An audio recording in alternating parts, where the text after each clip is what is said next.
Welcome to NACTV Reads the News. My name is Cathy McGrath, and I'm one of many volunteers that help create programming for our station. NACTV can be seen on MTS Channel 30 or 1030, Westman Cable Channel 17, Bell Satellite Channel 592, or online at nactv.tv.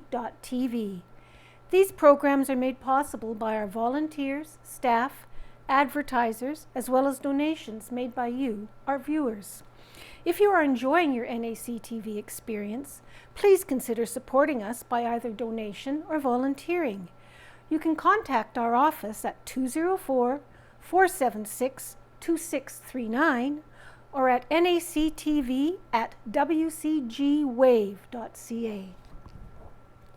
And today's issue of the Neepawa Banner and Press is for Friday, February 2nd, 2024. Old time fun at Hazel M. Kellington. Ian Porteous shares musical, multicultural experience with the students. And pictured is Ian Porteous of Kelwood in the gymnasium of Neepawa's Hazel M. Kellington School. Porteous shared a variety of songs and dances with the students and teachers, many of which he learned at French Immersion School in Lethbridge, Alberta, by Casper Warehan. Students at Neepawa's Hazel M. Kellington School walked into, but danced out of, their gymnasium to the tunes of traditional music last week. From January 22nd to January 25th, HMK was host to presenter and performer Ian Porteous for a series of collaborations with the students and teachers. Porteous is 53 years old with over 20 years of experiencing touring Canadian schools, but is new to Manitoba, having moved to Kelwood about a year and a half ago. Here he formed his own musical school and summer camp known as the Boom Chuck Club, where he teaches old-time music with instruments such as fiddle and guitar. Porteous gained his education at the first French Immersion School program in Lethbridge, Alberta. All of the teachers at this school were hired from Quebec, and it was his experiences there that influenced his work. That's where a lot of the seeds were sown for what you see today, said Porteous. Many of the songs and dances today came from my experience in education there.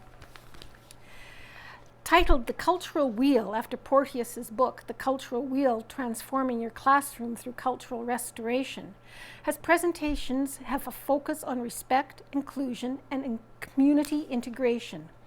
Elements in Porteous's presentations, workshops include activities such as storytelling, social dance instruction, fiddling instruction, and introduction to the concept of the cultural wheel, and more. The cultural wheel is made up of 4 quadrants: folklore, community, activity, and celebration.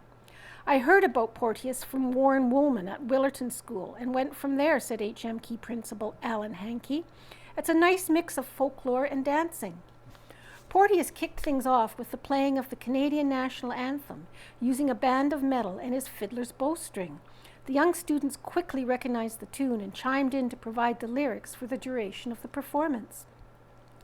After the opening, Porteous and the students began their collaboration of music and dance. Students gave it their all, smiling, laughing, and singing as they showed their skills in dances, such as the circle dance, line dance, 7-step, heel toe, and circle jig, before ending the session with a gym-wide group dance.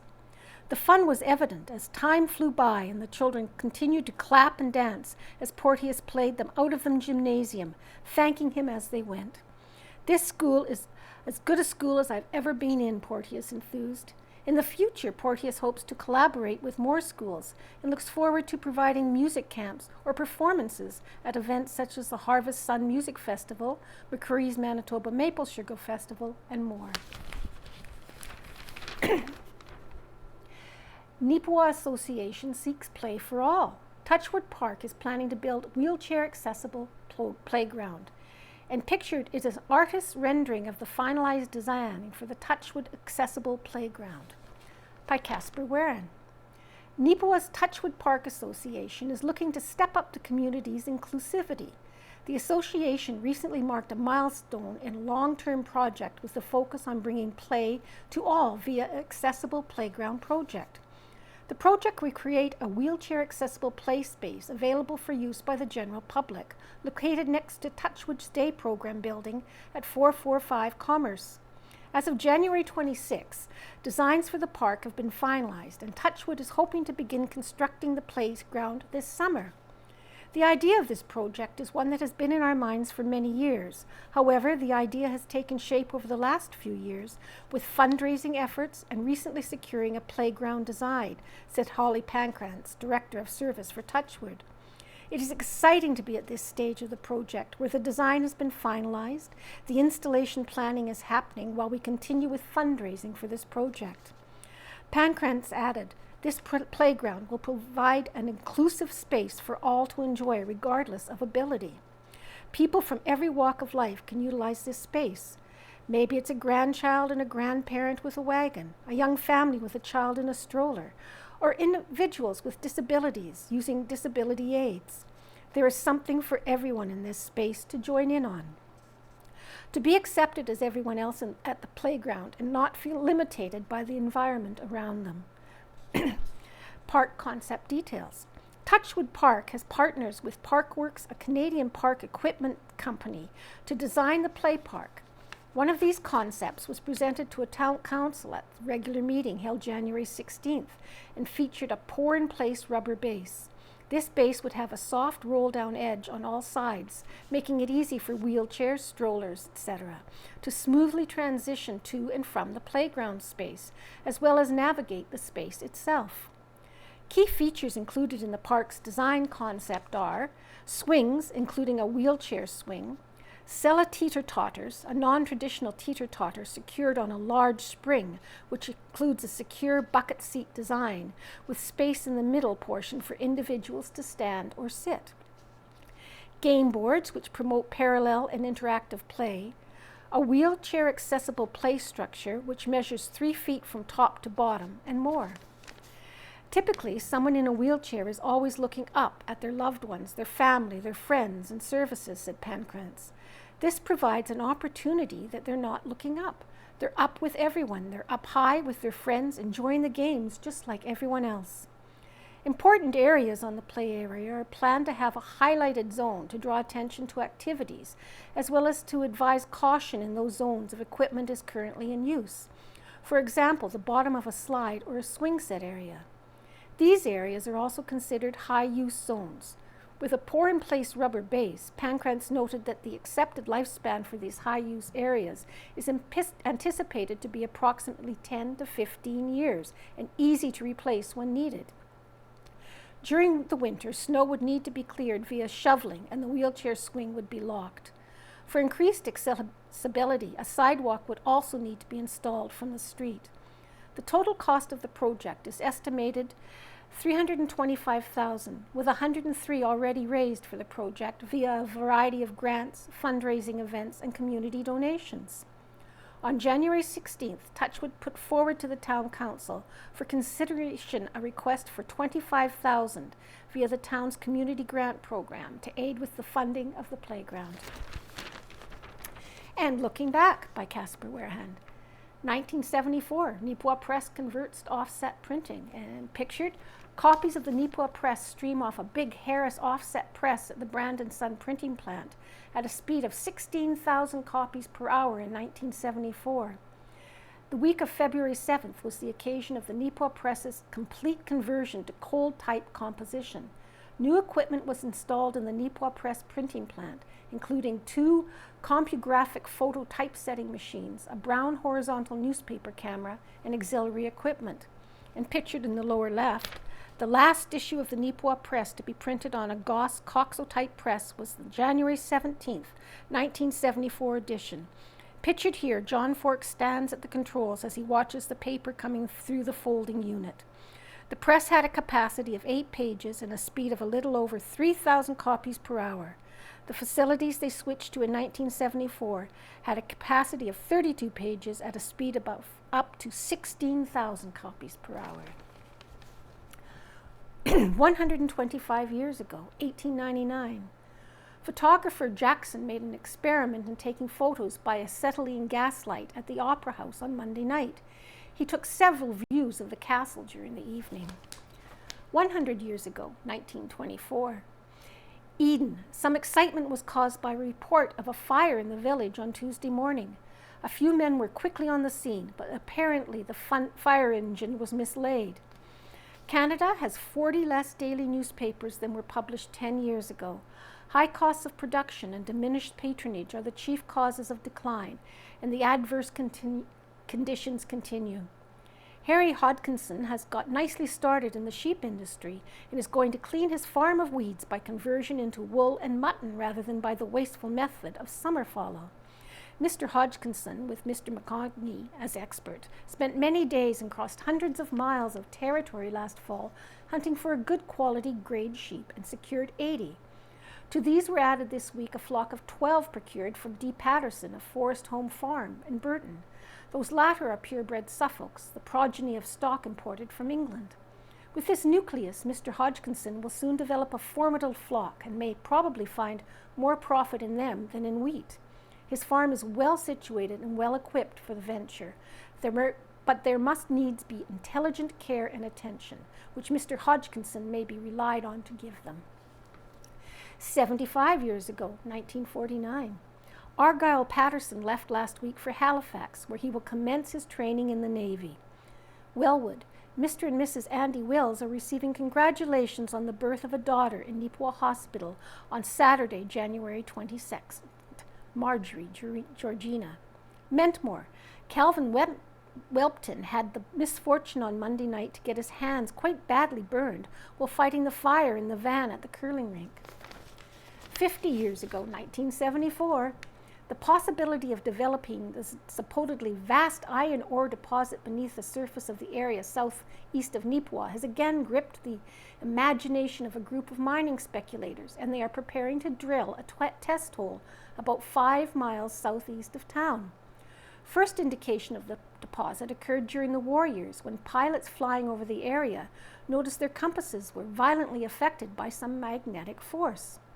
A test hole was started in November of 1947 by a subsidiary of James Richardson and Sons, who drilled a hole about 4.5 miles from Neepawa. Unfortunately, the drill bit broke and they were only able to recover about 4 feet of core, but that small sample showed 38.7% of specular magnetic hematite, commonly known as magnetic iron. No further activity was carried on until August of 1971, when a company called Neepawa Mines Limited, involving 5 Canadian development firms and headed by Dr. Harold Layercraft of Vancouver, brought in a diamond drilling rig and drilled a hole 4 miles east of town, adjacent to Number 4 Highway. During the past few weeks, the Neepawa Press has been undergoing changes in its method of producing the weekly issues of this journal.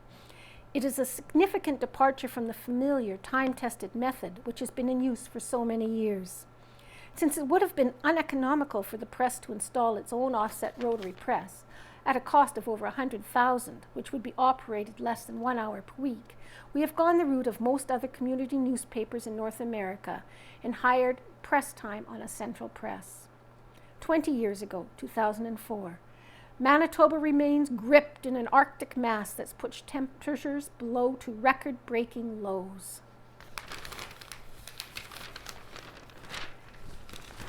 And continuing, Home Buddies by Rita Friesen, Running Away or Obeying. I'm not certain why this particular memory has been recurring several times this week. Not annoying, though thought-provoking. I think there is a lesson in this story that I need for these days. I was in elementary school, not enjoying it yet, as we had recently moved from the safe nest of extended family to a rather remote for that time area. We lived almost 4 miles from the school, with not many homes close to the country roads. My school attendance record had a few lapses. It wasn't all that difficult to hide in the bushes bordering the lane until the school bus passed. This never did develop into a habit, parent definitely displeased with such antics. Then there was the beautiful early summer day that I forgot my reader. The teacher has stated clearly that the next time a child forgot their book, they could just walk home and get it. I'm certain that Mrs. Gray didn't think for a moment that anyone would actually do that, but I did. A raised hand signifying a need to leave the room got me the nod. I walked out of the classroom door, down the wide steps, out the double doors, and into the sunshine. I kept walking. I had forgotten my textbook. The teacher said the result would be a walk home, so I walked. Easier than admitting that I had forgotten my reader. I recall the day well. I was young, fit, and used to prolonged physical activity. So I went across the railway tracks, across the highway, and headed north. By the time I reached the correction line jog, I was beginning to envision my welcome home. My parents would be elated to witness my obedience to instructions. It wasn't until I turned east and then saw the farmstead I realized that I may have misguessed their reception. Little did I know that after an appropriate amount of time, my teacher alerted the principal to the fact I was missing. 2 older students scoured the village, 2 headed down to the river, and then with me still being no-show, my parents were called. Let's just say the phone call was received rather shortly before my appearance. My father, bless his heart, picked me up, placed me firmly in the farm half-ton, and drove me back to school. Oh, it got worse. Pulling up the front of the school, Dad carried me in like a sack of grain over his shoulders, up those wide front stairs. My wailing, not along that of a banshee, caused every teacher to pop their head out of their classroom. My father deposited me at my teacher's feet with a terse, "This won't happen again," and left. Please rest assured, it never did happen again. And the compassion and understanding that Mrs. Gray extended to me that day and every following day earned her the title of my very favorite teacher. So, was I running away from school, running home, or obeying orders? I believe that my actions then are echoed by my actions today. Face the tough stuff. And there is a correction. In the January 26 edition of the Banner and Press, the article's "Changes Made to Missions at Neepawa Swimming Pool," it was incorrectly reported that lap swim and aquafit specific programs, as the number of participants in those activities were too low to warrant, would be discontinued. For 2024, those programs will continue to be offered in the same time slots as previous years. The Banner and Press apologizes for the error. Thumbs up, thumbs down. To Mark, Matthew, Scott, and crew for organizing and hosting a vibrant bonspiel over the weekend from Cam Tibbet. Big thumbs up. Rink rats at the Neepawa Sports Arena. This photo, submitted by Dave Bennett, shows a group of individuals standing inside of the old Neepawa Sports Arena, which was featured in the January 12, 2024 edition of the Neepawa Banner and Press. They were not there as an official team, but rather as a group of rink rats. The photo was either taken or printed out in January of 1955. Dave Bennett has identified some of the individuals pictured. Some of these have been illustrated at left, with the rest as follows. You can see in the picture Dave Bennett, Trevor Sinclair, George Howden, Dargie Bennett, and Gordon McCallum. Dave Bennett has identified some of the individuals pictured. Some of these have been illustrated at left, with the rest as follows. In the front row, starting at the first individual shown in full, are Ron Pilkey, Lawrence Sprott, Lauren Kynes, John Elwick, and Norm Chapman. In the second row, seen between Lawrence Scott and Lauren Kynes, Ray Crabb. Pictured behind Ron Pilkey and directly in front of Dave Bennett, Earl Middleton. If you know of any of the unnamed individuals, please reach out to Casper at the Neepawa Banner and Press via 204-476-3401, dropping into the office at 423 Mountain, or by email at newsroom@neepawapress.com. I'll give you a look at the picture, I hope. And moving on. History. Gus Martin residence, pictured here in the lower left. Pictured during an unspecified year, the son and daughter of Gus Martin stand in the yard of his residence at Neepawa, Manitoba. At one point after the house's lifetime, it would come to be replaced by a business by the name of Happy Bill's Car Wash. Neepawa District Chamber of Commerce hosts annual general meeting by Owen Devereaux. Local business leaders assembled on Monday, January 29th for the 124th Neepawa District Chamber of Commerce annual general meeting. The event was held at the Neepawa Legion Hall and allowed for entrepreneurs to gather in a social setting and network. The evening also included some important information, both the Chamber as well as Neepawa tourism on the year that was. From the commerce side of things, Chamber President Pam Miller provided an update on some of the progress Chamber made in 2023. She spotlighted the Chamber's involvement in the Rural Manitoba Development Conference last February, as well as a cybersecurity webinar it participated in with Carberry and Minnedosa. Miller noted both events provided valuable information. As for local highlights, the Chamber lauded its successes with the annual fair, Business After 5 program, 3rd annual restaurant showcase, and the Christmas parade. Other notable endeavors last year were the Chamber's Provincial Election Forum, which featured some of the candidates for Agassiz. Also mentioned was the Celebrate Harvest retail event, which saw local businesses stay open late in October to enjoy some post-Thanksgiving sales. What about the numbers? As for the Chamber's financial report, it indicated that the total expenses in 2023 were $61,470.29, compared to an overall income of $61,357.01. That comes out to a financial loss last year of just $113.28. While any type of loss is not optimal, an amount that small for an organization the size of the Chamber can be considered a good year. Neepawa Tourism. Next on the agenda was Neepawa Tourism, who have partnered with the Chamber at its AGM for the past 4 years. Board Chair Pam Brown shared some details on several successful efforts by tourism in 2023 to attract visitors to Neepawa, including the annual Riverbend Makers Market, the Riverbend Antiques Market, and expansion of the Neepawa Tourism Mural Walk. As for tourism's financial outlook, Neepawa's Economic Development Officer, Marilyn Crew, provided an update on behalf of the volunteer group. The tourism budget reported its total expenses last year of $20,471.33, while income of $27,232.73. Those results recreated a net profit of $6,761.40. That amount, combined with the numbers of visitors from outside of Neepawa attending tourism events, made 2023 one of the best years thus far for the organization. Other items from the evening. This year's guest speaker was Chuck Davidson, President and CEO of the Manitoba Chamber of Commerce. Davidson's speech discussed the challenge, some of which self-imposed, that Manitoba have in messaging its value to other provinces, as well as on the global stage. He added, we as a province need to find and or create more skilled employees for the workforce.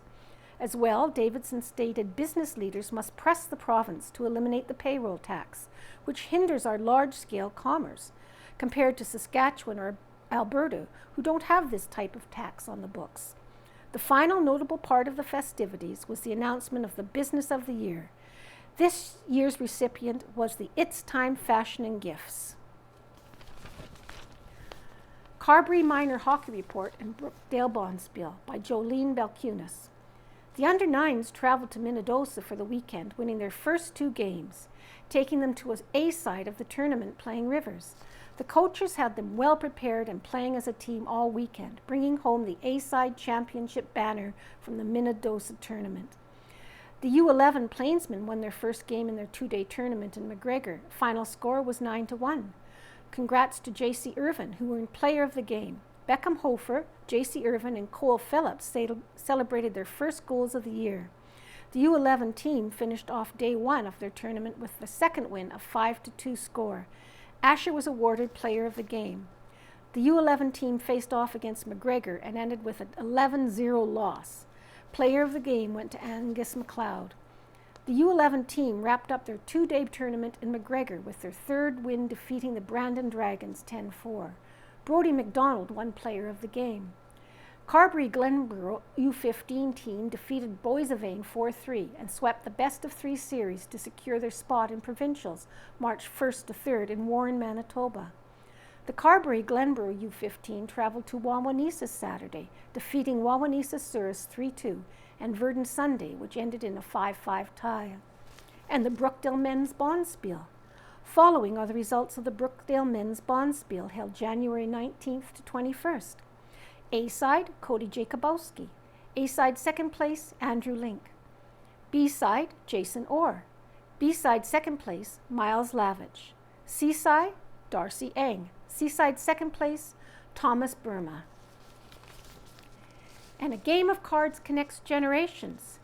Neepawa Middle School students play cribbage with Kinsman Court seniors by Owen Devereaux, and pictured students from Neepawa Middle School and residents of Kinsman Court play cribbage. Students at Neepawa Middle School, NMS, have formed an intergenerational bond with the seniors at Kinsman Courts through the game of cribbage. Since December, several 8th grade classes, totaling 63 kids, have been learning and practicing the card game. Teacher Joni Vanell, who helped to organize the project, told the Banner and Press that they chose cribbage as it is a good math game. As well, it encouraged students to play games and socialize with each other over the lunch hour instead of being on their phones. We had a big crib tournament the last day before Christmas break, and the kids had an absolute blast, stated Vanell. After learning the basics of the game, Vanell and the students decided to reach out to Dana Menzies, the executive director for Neepawa Kinsman Senior Citizens Housing, Inc. The reason for the inquiry was to see if the students come in and play games with the seniors living at Kinsman Court. Menzies was receptive to the idea and invited the classes to play against what we could likely say are seasoned veterans of the game. Earlier this month, Mrs. Vanell's class attended Kinsman Courts and played several games with the residents. On the second day, students with Mr. Ranka's class would participate. The interactions have been met with positive acclaim thus far. We feel it promotes good citizenship, character, and communication, which are some of the things that we encourage the students at MNS to practice. We hope to be able to go back, possibly once a month, and continue playing, said Vanell. Highland Dance Award recipients. Carberry Highland dancers Abby and Brianna Snowden both competed and came home with medals from a competition recently by Jolene Balcunas. Prairie Thistle Highland Dance Association is a non-profit organization consisting of Highland dancers and their families from western Manitoba and southern Saskatchewan. We have had the pleasure of seeing these wonderful dancers on stage at Carberry Homecoming Festival and at their annual fundraising barbecue at the Carberry Farmers Market. This organization promotes interest and appreciation of Scottish culture through the means of Highland dance, providing opportunities for local dancers, such as competitions. This past weekend, our local dancers had an opportunity to compete at Balmoral Hall in Winnipeg. Abby and Brianna Snowden competed and both came home with medals in all dances. Abby came in as overall runner-up in her category. Brianna came in 9th, 6th, 4th, and 2 third places and 2 first places. Abby received 2 fourth, 2 second, and 2 first place. Congratulations on all your hard work and dedication to Highland dance. And the Gladstone Auction Marked Cattle Report by Tyler Slewinski. Every day we get this sure cuts down on the winter days that we are yet to come. Feed rations need to be adjusted to maintain grain. Pens need to be constantly bedded to keep cattle clean, healthy, and on the right track. The weather was warm outside and the market continues to get heated up inside the market. Cattle futures were green and cattle were in strong demand this week. Sadly, for those who diversified, grain prices took another plunge. With lower costs of feed grains, lower costs of gains moving forward, solidifies cattle prices looking into the near future. We are definitely rolling right along this week. We sold 1,196 cattle through the ring in Gladstone on January 30th. The market saw a variety of cattle, and there still seems to be a fair amount of first-cut cattle stringing into town for the time being. The market was quite aggressive with reassuring returns. Fat cattle are getting current, boxed beef is selling, and the Canadian cow herd hasn't been this small since the 80s. Could this be what the industry has been seeking for quite some time? With any luck, we will be able to enjoy it for a while to come. Cows and bulls traded with plenty of strength from 120 to 134, with higher averages bulls traded with the consistency ranging between 140 to 157. Some market highlights from today's sale. Black-hided steers weighed 529, brought 430. Mixed steers weighed 647 and brought 396.50. Charolais steers weighed 712 and traded for 350. And a big set of crossbreed steers weighed 839 and they brought 321 per pound. Heifers, black heifers weighed 516 and traded for 377. Red and black heifers weighed 624 and brought 339. Crossbred heifers weighed 713 and brought 295. And a fancy set of big black hided heifers that weighed 988 and they fetched 240. It's a wonderful way to end an 18-year story. It's Time Fashion and Gifts named Business of the Year by Owen Devereaux, and pictured is Inikamak of It's Time Fashion and Gifts. It was a fitting final chapter for a well-respected Neepawa business that recently closed its doors one last time. On Monday, January 29th, It's Time Fashion and Gifts was presented with the Neepawa District Chamber of Commerce Business of the Year Award. The announcement was made during the Chamber's annual general meeting, which was held at the Royal Canadian Legion Branch 23. It's Time was a popular local business that was prominently located at the corner of Mountain Avenue and Hamilton Street. It officially closed in January as longtime owner Inikamak decided it's time to start enjoying a well-deserved retirement. That space will reopen in the spring, however, with a new business, Mill Lifestyles. It's Time was nominated for the award by Stride Credit Union. Mac was unable to attend and accept her award as she has taken a trip abroad. She was represented at the AGM, however, by Cheryl McConnell, who brought with her a message of appreciation from Inika herself. Thank you from the bottom of my heart for this incredible honor. To be nominated by Stride Credit Union for Business of the Year was already a highlight, but to actually receive the award is such a wonderful way to end an 18-year story, said Mac via McConnell. I'd like to express my deepest gratitude for the incredible team. They say that a business is only as good as its people, and I'm fortunate to have the best team in the business. Our success all these years is a testament to their hard work, dedication, and passion for what we do. Mac's message also thanked her amazing and loyal customers throughout the years, who were the heartbeat of our business. And providing a breath of fresh air to Lake Irwin, Neepawa Wildlife Association installs a new aeration system and other upgrades by Owen Devereaux. The installation of a new state-of-the-art environmental project at Lake Irwin is helping to restore and rejuvenate that body of water's overall health. The Neepawa Wildlife Association, NWA, recently completed work on a brand new aeration system, which includes 2 new pumps, as well as a pair of 300-foot air lines that run on the bottom of the lake. Aeration is an in-lake management tool used to increase the amount of dissolved oxygen and also manages algae blooms. In essence, it helps lakes and the fish within them to breathe. And here's an aerial view of Lake Irwin, just southeast of Neepawa. A choice to act in the lake's best interest. Association member Adam Lucan took the banner and press on tour of the improvements earlier this week. He noted the work began in early 2023 with the club deciding action was needed to improve Lake Irwin. It would have been a year ago pretty much around this time when we first started talking about it. Then we got involved with the Manitoba Fisheries Branch and AAE Tech Services. The biologists from the eastern side of the province came out and they did an assessment of the lake. They came back to us with the assessment of what we needed to do, and then we knew what we needed to do and proceeded from there. Lucan added that this work may not have proceeded as quickly as it did had it not been for the $40,000 in support they had received locally. Of that amount, $20,000 came from the Beautiful Plains Community Foundation and another $20,000 from the arm of North Cyprus Langford. The Wildlife Association and its members also dedicated their time to raising funds through its annual Big Buck Night fundraiser and raffle. Healthy fish, healthy financials. These upgrades will improve oxygen levels at Lake Irwin over the winter months, which helps sustain a healthy fish population. Lucan also added that from a financial standpoint, this work also helps sustain the Wildlife Association's overall financial health. What we had in the lake before was for the town's aeration system for drinking water. So what was needed now was a much larger system.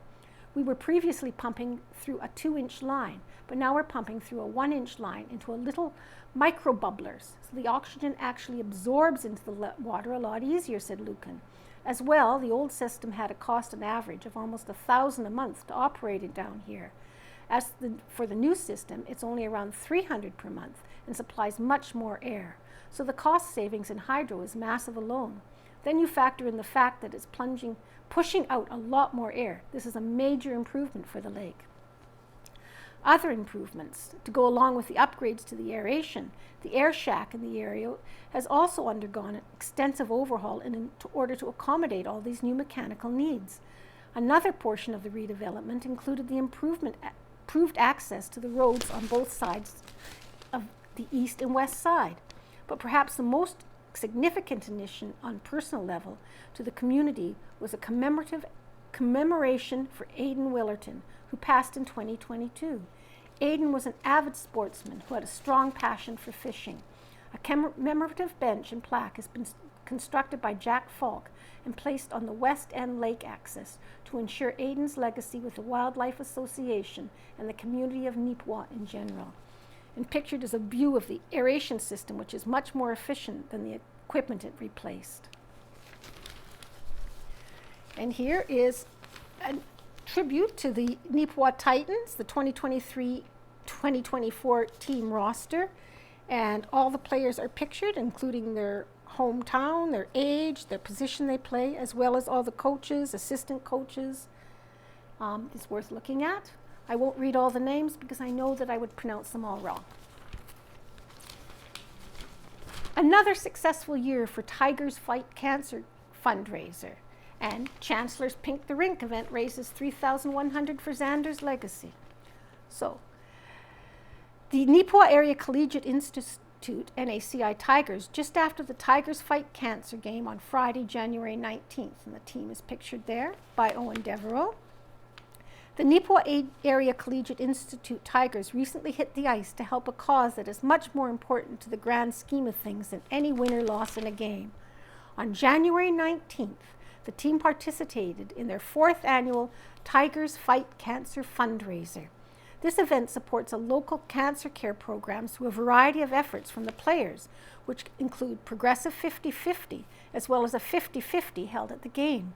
The team also wore special pink jerseys in their game versus the Minnedosa-Erickson Chancellors, which the Tigers did end up winning by a 6-3 score. As for the results from the fundraiser itself, Tigers coach Troy Brister said this year's edition exceeded their expectations. We raised $5,500 this season, putting our 4-year total for cancer fundraising at $14,650. We are in the process of deciding where in town this season's funds will be distributed, said Brister. We are very grateful for the parent group that put this year's event in place, and to the people of Neepawa and surrounding area for supporting our cause. Each and every year, the Tiger Fights Cancer game is one of, if not the most well-attended games on NACI's schedule. The money raised over the years has gone to notable local projects such as Neepawa Chemo Unit, Victoria's Quilts, and Central Plains Cancer Services. And on the Chancellors, the Minnedosa-Erickson Chancellors hockey team posed for a picture of the Pink the Rink fundraiser on Friday, January 26, again by Owen Devereaux. The Minnedosa-Erickson Chancellors Hockey Club recent victories have extended beyond what's been happening on the ice. On Friday, January 26, the team hosted Neepawa for its 9th annual fundraiser known locally as Pink the Rink. The score at the end of the game was 3-2 in favor of the Chancellors, but the biggest win was the donation the team made. In total, $3,100 was raised through 50-50 sales, as well as donations gathered by the players to support Xander's Legacy Fund. This fund is named after Xander Campbell, who tragically passed away in 2023. The fund's goal is to raise awareness of mental health, as well as support community projects and to keep Xander's memory alive. The Chancellor's Pink the Rink fundraiser has become an annual tradition for the high school hockey team, as well as both communities of Minnedosa and Erickson. Since 2015, it has been able to raise $14,700 for a variety of worthy causes, not just in Minnedosa and Erickson, but across the Westman region. The last several years, Minnedosa-Erickson Chancellor's hockey program has also worked with the Neepawa Tigers high school hockey team to arrange home and home fundraising games each season. The NICI's annual Tigers Fight Cancer fundraiser was held on January 19th at the Yellowhead Center. And NACI Tigers Hockey Split Weekend Road Trip by Owen Devereaux.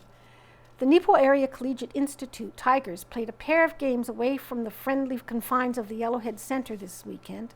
Their first foray on the road saw them heading down the highway to Minnedosa, where they lost a close one by a score of 3-2. Brody Pollock scored both goals for the Tigers, while Zachary Lamb, Jaden Trotz, and Adrian Delgatti all answered for the Chancellors. On Sunday, January 28th, Neepawa traveled northwest to Dauphin to challenge the Clippers, where the Tigers rode a huge third-period performance to a 9-3 win.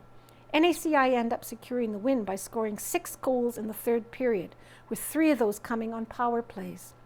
Pollock scored for the Neepawa in the first, with Tarek Lapointe and Ryland Bray adding to the stats in the second. Dauphin scored twice in the first 40 minutes of play, making a 3-2 going into the third. For the final period, Riley Davies scored just 25 seconds into play. Dauphin followed up with 11:43 left in regulation on a shorthanded opportunity. The final 5, however, were all Neepawa goals, including 3 power plays. Ian Foster, Lincoln Murray, and Callan Denbo, Zach Plett, and Lincoln Murray all contributed for NACI. Goaltender Harley Smith Belisle collected the win for the Tigers. These pair of results have NACI's regular season record sitting at 16-2-0 in league play. The Tigers remain in 4th place in WHSHL standings. Neepawa does, however, have multiple games in hand on all 3 teams they are chasing in the standings. After a midweek game against Swan Valley on January 31st, played just after banner and press publication deadline, Neepawa will host Major Pratt on Thursday, February 1st at the Yellowhead Center. The Tigers then hit the road again to Brandon on Sunday, February 4th to play the Crocus Plainsmen. And Titans win a pair in dramatic fashion. Owen Devereux. A pair of 2-goal deficits against one of the best teams in the MJHL is not enough to hinder the Neepawa Titans from claiming a very important victory on Friday, January 26. The team fell behind early in their game versus the Portage Terriers, 26-9, 4-4, 60 points, giving up 2 goals in the first 3:14 of play at the Yellowhead Center. Now, while previous versions of the team would have likely just called it a night right then and there, this year's edition has a little more to them to give up that easily. Within a 17-second span, Neepawa scored twice to tie it all up at 2-2. Connor Thompson scored first, tipping a point past Gavin Renwick on a power play to get Neepawa on the board. That was immediately followed by Cooper Kasprick securing his 12th goal of the season. The Terriers scored once more just before the first intermission, making it a 3-2 after 20 minutes. Portage reclaimed its 2-goal lead just 52 seconds into the second, but once again Neepawa refused to surrender as Tim Tykonchik and Kyler Weisgarber replied back a few minutes later, making it 4-4. After both goaltenders had, just say, shaky starts to the game, both Renwick and Neepawa's Mason Labru kicked their play up a notch and shut down any and all chances for goals the rest of the third and into overtime. That would result in needing a shootout to decide who left the Yellowhead on this night with the extra point in the standings. Both goalies faced 5 shooters each, before Titans forward Colton Alexander was able to execute a quick shot over the shoulder of Renwick, securing the 5-4 win for Neepawa. The Titans closed out the night 1-for-4 on the power play, while the Terriers was 1-for-2. Neepawa outshot Portage 36-28. A win in Winnipeg. With all due respect to the Winnipeg Freeze, 7-28-3, 17 points, Neepawa's struggles against them on Saturday, January 27th were unexpected.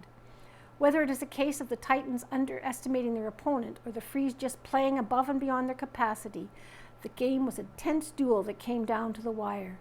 Fortunately, Neepawa was able to lock down the win in overtime, claiming a 3-2 result on the road.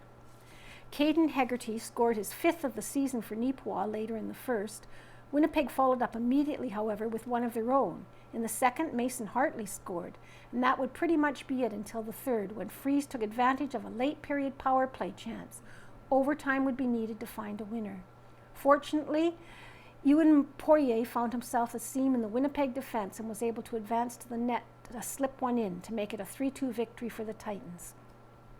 With just 8 games remaining in the regular season schedule for Neepawa, every point will count, as Wawasee-Capra Wolverines are right on their heels for the 4th and final playoff spot in the West Division. After the MJHL SJHL showcase concludes in Winnipeg, the league returns to action on Friday, February 2nd for the Neepawa Titans. That will mean a home game versus the Winnipeg Freeze. Start time at the Yellowhead Centre is scheduled for 7:30 p.m. And the Seahawks soar in 5-2 win over the Farmers. Results from around the Tiger Hills Hockey League by Owen Devereaux. The Neepawa Farmers found themselves blanketed under a smothering Minnesota Elkhorn Seahawks defense effort on Sunday, January 28th, which resulted in a 5-2 loss. Neepawa started off well enough as Brett Lewandowski scored just 7:17 into the first, giving the visiting Farmers the early lead. The Seahawks answered just 96 seconds later with one of their own, but Jory Kolbacki would reply before the end of the period and once again providing a 1-goal lead for Neepawa.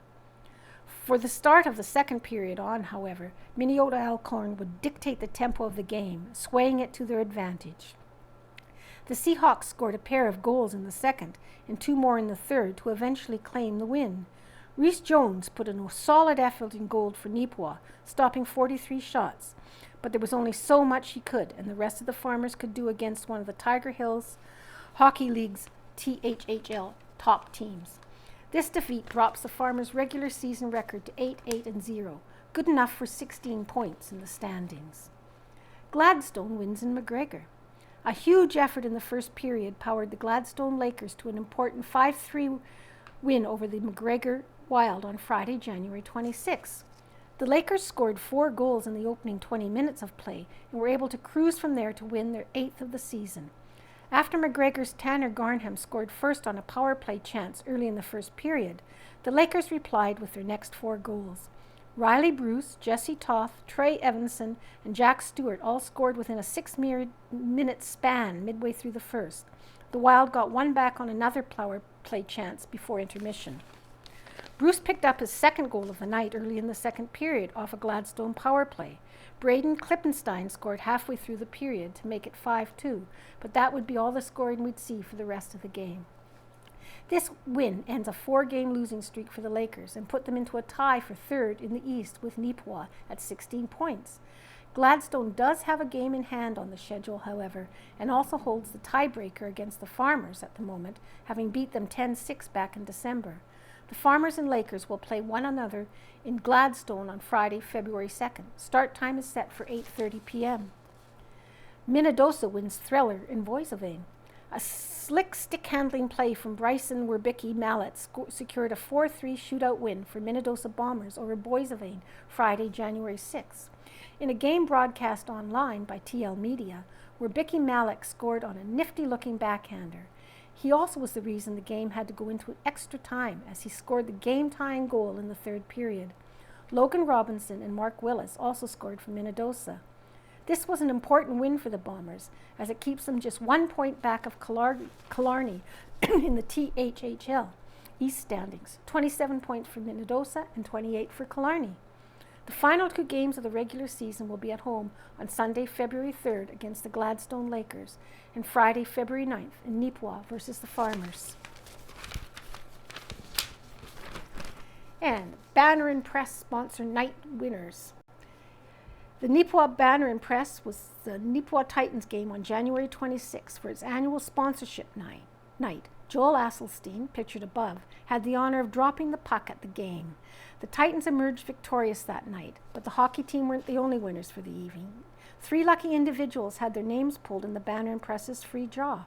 The top prize was $100 for the Titans store, with the second and third prize being $20 Boston Pizza certificates. Pictured top right, Casper Werehan left stands with the draw winners, and Justin Smith center, who won $100 with the Titans store, and Roger Kohoski right, who won one of the 20 Boston Pizza certificates. Pictured right, the final $20 certificate went to Carly Stewart on the right. And the Neepawa Novas blazed bright at a local performance. The Neepawa Novas competitive gymnastics team put their best feet forward on January 27th, showcasing their skills to a full house. Further details are anticipated to appear in a future edition of the Neepawa Banner and Press once results have been received. And A location with much heritage and history within its walls, by the Banner staff. Pictured Ebner's Menswear is pictured in the history of Neepawa businesses. Many will recognize this same building as its time or the future home of the mill lifestyle. The building has a long history in the community and has been home to many businesses.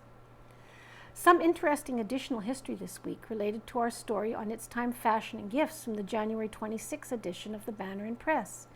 In 1974, Harvey Ebner and Clay Hainstock opened a menswear store at that location. For 2 years it was known as Hainstock's Menswear, but would change its name to Ebner's Menswear after Harvey purchased 100% of the business. The store would expand into women's fashion as well in 1979, with the opening of Ebner's Ladies' Wear in September of that year. In 1983, the Ladies' Wear would change ownership and be known as Myra's Ladies' Wear.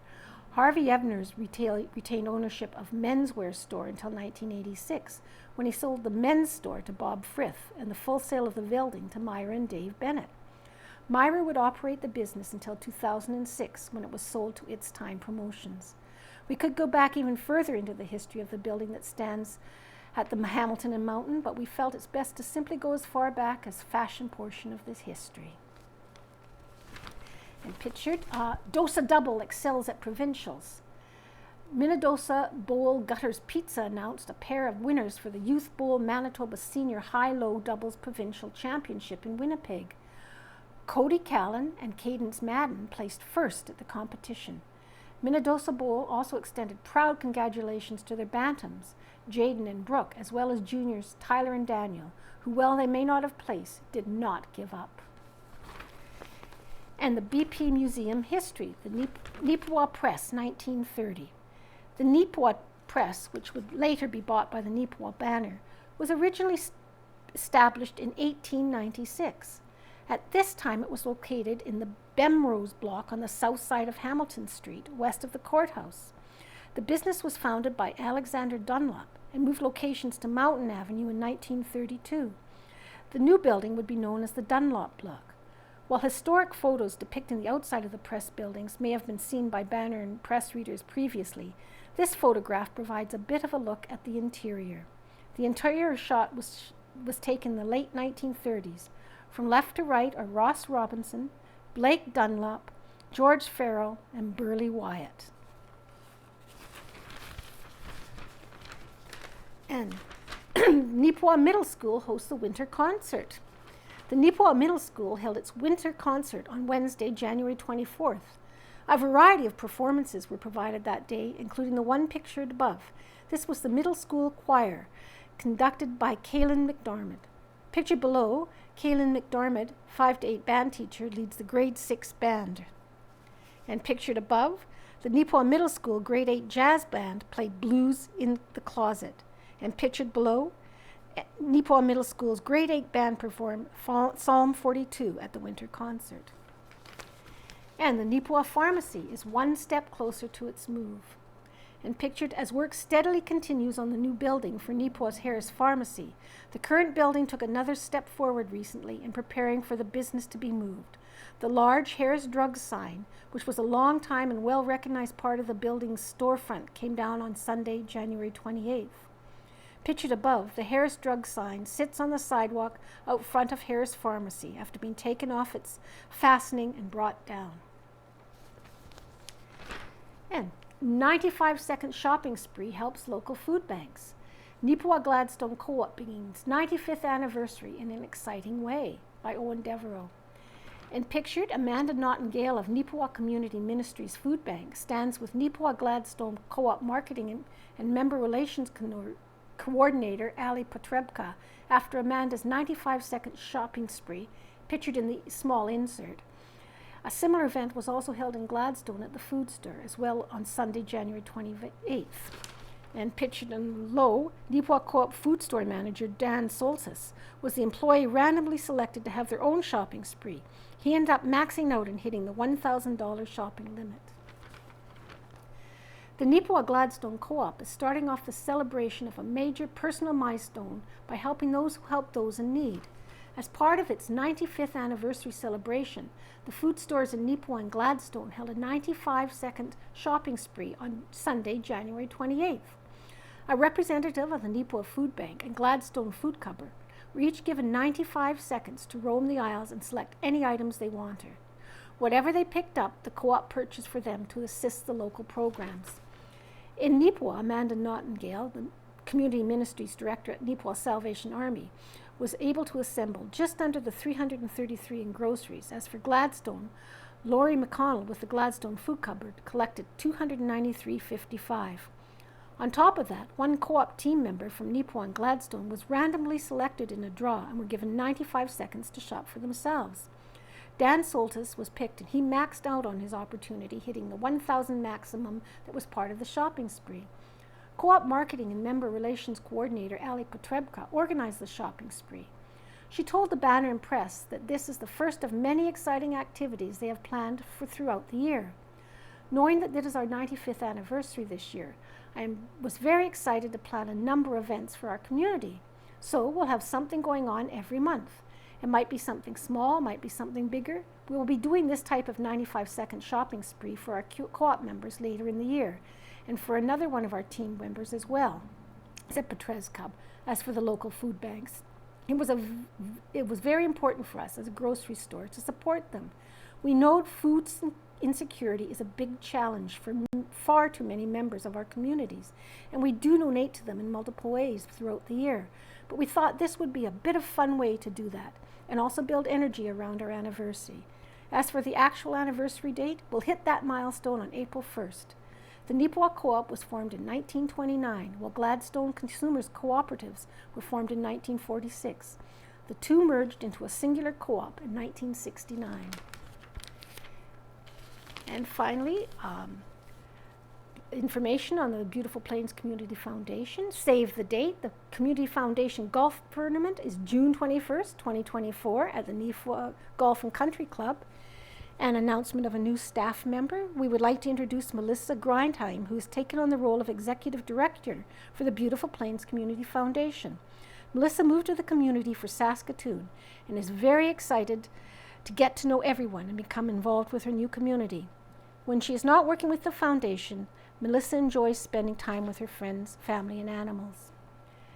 And in memoriam this year, donations were made from Royce Hollier, Marlon Hargraves, Murray Davey, Eugene Duchek, Ann Kaharski, and Jim Holmes.